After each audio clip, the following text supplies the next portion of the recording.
दोस्तों, एक बार फिर स्वागत है आप सभी का हमारे चैनल स्टोरी टाइम पर। अहिल्याबाई होलकर का नाम भारतीय इतिहास में एक प्रख्यात और प्रेरणादायक शासिका के रूप में अंकित है। वे एक साधारण परिवार से आती थी, लेकिन उनके जीवन की यात्रा ने उन्हें एक अद्वितीय नेतृत्वकर्ता के रूप में और समाज सुधारक के रूप में सम्मान दिया। उनकी शादी काशी के राजा मल्हार राव होलकर से हुई थी, जिनके साथ उन्होंने शासन के विभिन्न पहलुओं को समझा और उनके प्रति अपनी प्रतिबद्धता और कौशल को प्रदर्शित किया।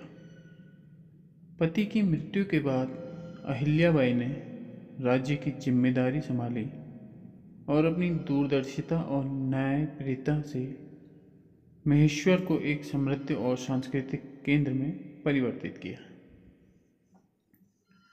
अहिल्याबाई होलकर की शासन नीति ने न केवल प्रशासनिक और आर्थिक सुधार किए, बल्कि उन्होंने समाज में धार्मिक सहिष्णुता और सामाजिक सुधार को भी बढ़ावा दिया।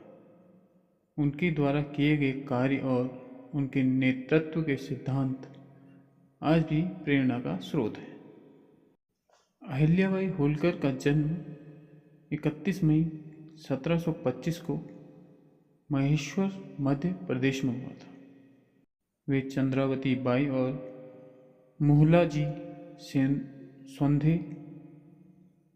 मुल्हाजी सोंधे की पुत्री थी। महेश्वर रियासत की स्थिति उनके जन्म के समय महत्वपूर्ण थी और उनके परिवार की सामाजिक स्थिति भी एक प्रभावशाली थी। 1733 में काशी के होलकर परिवार के प्रमुख मल्हार राव होलकर से उनकी शादी हुई। इस समय वे केवल 8 वर्ष की थी। मल्हार राव होलकर उस समय के प्रमुख सैन्य और राजनीतिक नेता थे और उनकी नेतृत्व क्षमताओं के बाद अहिल्याबाई की शादी 1733 में काशी के होलकर परिवार के प्रमुख मल्हार राव होलकर से हुई। इस समय वे केवल 8 वर्ष की थी। मल्हार राव होलकर उस समय प्रमुख सैन्य और राजनैतिक नेता थे और उनकी नेतृत्व क्षमताओं का असर अहिल्याबाई के व्यक्तित्व पर भी गहराई से छप गया। अहिल्याबाई ने अपने पति के साथ शासन के कामकाजों में भाग लिया। मल्हार राव होलकर ने उन्हें प्रशासन, सैन्य रणनीति और सामाजिक मुद्दों की समझ दी। अहिल्याबाई ने इस समय अपनी नेतृत्व क्षमताओं को परखा और पति की सलाहकार के रूप में काम किया। 1774 में मल्हार राव होलकर की मृत्यु हो गई। उनकी मृत्यु के बाद अहिल्याबाई को परिवार और राज्य की जिम्मेदारियों का पूरा उत्तरदायित्व सौंपा गया। उनके 2 बेटे थे, कुंवर नरेंद्र सिंह और कुंवर रघुनाथ सिंह, लेकिन अहिल्याबाई ने स्वयं को राज्य की प्रमुख शासिका के रूप में स्थापित किया। अहिल्याबाई होलकर ने अपने राज्य की सीमाओं के बाहर भारत भर के प्रसिद्ध तीर्थों और स्थानों में मंदिर बनवाए, घाट बनवाए, कुओं और बावड़ियों का निर्माण किया।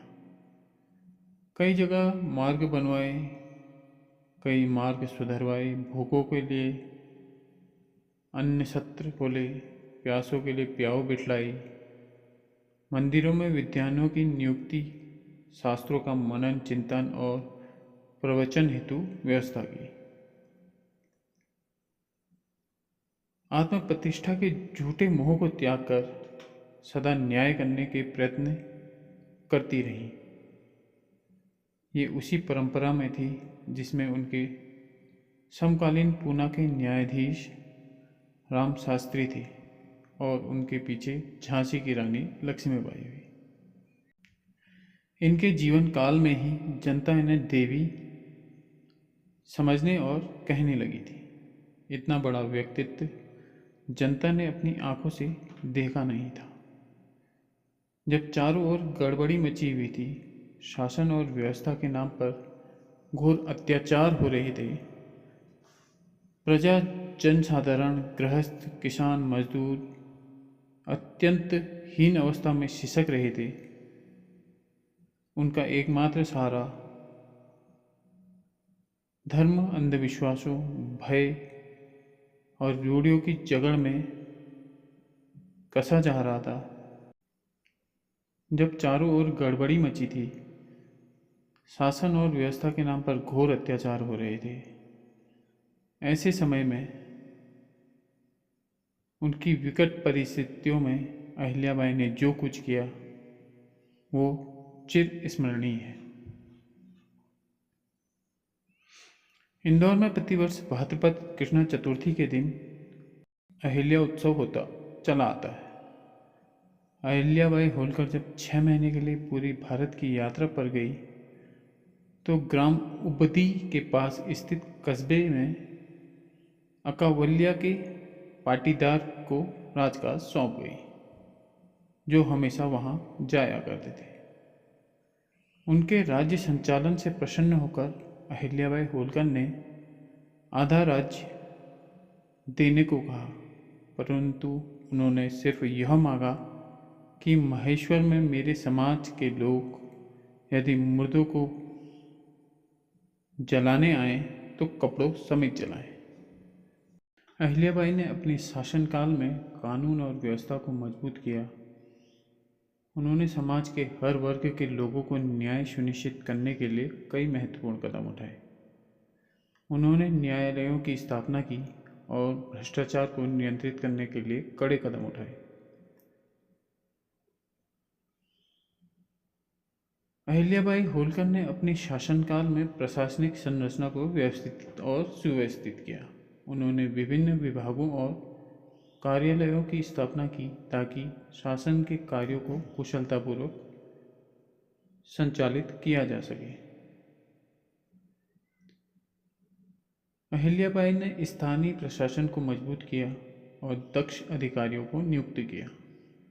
उन्होंने सुनिश्चित किया कि अधिक ईमानदारी और सक्षम से जनता को प्रभावी और न्यायपूर्ण सेवाएं मिल सके। उन्होंने राजस्व प्रणाली को सुव्यवस्थित किया और कर नीति को स्पष्ट किया। करों के संग्रह और उनके उपयोग में पारदर्शिता बनाए रखने के लिए उन्होंने कड़े नियम लागू किए। इससे राज्य की आर्थिक स्थिति मजबूत हुई और वित्तीय प्रबंधन में सुधार आया। कानूनी प्रक्रियाओं में सुधार के लिए उन्होंने कानूनी प्रक्रियाओं को सरल और पारदर्शी बनाया। लोगों को न्याय पाने के लिए लंबी और जटिल प्रक्रियाओं से गुजरने की जरूरत नहीं पड़ी। उनके द्वारा स्थापित न्यायालयों में न्याय का वितरण तेजी और निष्पक्षता के साथ किया गया। उन्होंने यह सुनिश्चित किया कि समाज के हर वर्ग को न्याय मिले। उन्होंने गरीब और निचली जाति के लोगों के लिए विशेष न्यायालयों की व्यवस्था की ताकि उन्हें भी न्याय प्राप्त हो सके। उनके शासन में न्यायपालिका को प्रशासन से स्वतंत्र रखा गया। इससे न्याय व्यवस्था की निष्पक्षता और स्वतंत्रता बनी रही और यह सुनिश्चित किया गया। अहिल्याबाई ने भ्रष्टाचार और अत्याचार को समाप्त करने के लिए कठोर कदम उठाए। उन्होंने सुनिश्चित किया कि उनके शासन में किसी भी प्रकार का भ्रष्टाचार या अन्याय नहीं हो। उन्होंने दोषी अधिकारियों और व्यक्तियों के खिलाफ कार्रवाई की। अहिल्याबाई ने विभिन्न धार्मिक समुदायों के बीच संवाद और सहिष्णुता को बढ़ावा दिया।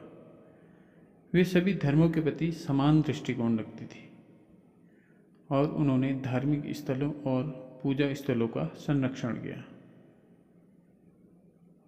अहिल्याबाई होलकर का निधन 13 अगस्त 1795 को हुआ। उनकी मृत्यु के बाद भी उनका नाम और उनकी उपलब्धियां भारतीय इतिहास में अमर रहीं। अहिल्याबाई होलकर की नेतृत्व क्षमता, न्यायप्रियता और सामाजिक सुधार के प्रति प्रतिबद्धता ने उन्हें भारतीय इतिहास की एक प्रमुख शासिका बना दिया। उनके कार्यों और उनकी शासन की नीति ने उन्हें एक आदर्श नेता के रूप में स्थापित किया। आज भी उनकी कहानी प्रेरणा का स्रोत है और उनकी विरासत को सम्मान के साथ याद किया जाता है। अहिल्याबाई होलकर का जीवन और कार्य न केवल के समय की एक महत्वपूर्ण कहानी है, बल्कि यह नारी शक्ति और प्रभावी नेतृत्व का भी एक अमूल्य धरोहर है। अहिल्याबाई होलकर का नाम बहुत ही सम्मान के साथ लिया जाता है। इनके बारे में अलग अलग राज्यों की पाठ्य पुस्तकों में अध्याय मौजूद हैं। चूँकि अहिल्याबाई होलकर ने ऐसी महारानी के रूप में काम किया था जिन्होंने भारत के अलग अलग राज्यों में मानवता की भलाई के लिए अनेक कार्य किए थे, इसलिए भारत सरकार तथा विभिन्न राज्यों की सरकारों ने उनकी प्रतिमाएं बनवाई। उनके नाम से कई कल्याणकारी योजनाएं भी चलाई जाती हैं कि न्यायालयों के निर्णय बिना किसी बाहरी दबाव के लिए जाएं। अहिल्याबाई ने सामाजिक न्याय पर विशेष ध्यान दिया। उन्होंने जातिवाद और सामाजिक भेदभाव को समाप्त करने के लिए उपाय किए। उनके शासन में सभी जातियों और धर्मों के लोगों को समान अवसर और अधिकार दिए गए। तो दोस्तों, ये कहानी थी भारत की प्रसिद्ध महारानी अहिल्याबाई होलकर की। ऐसी ही और प्रेरणादायक और व्यक्तित्व से परिपूर्ण कहानियाँ सुनने के लिए प्लीज़ लाइक करें, सब्सक्राइब करें हमारा चैनल स्टोरी टाइम। आप सभी का धन्यवाद।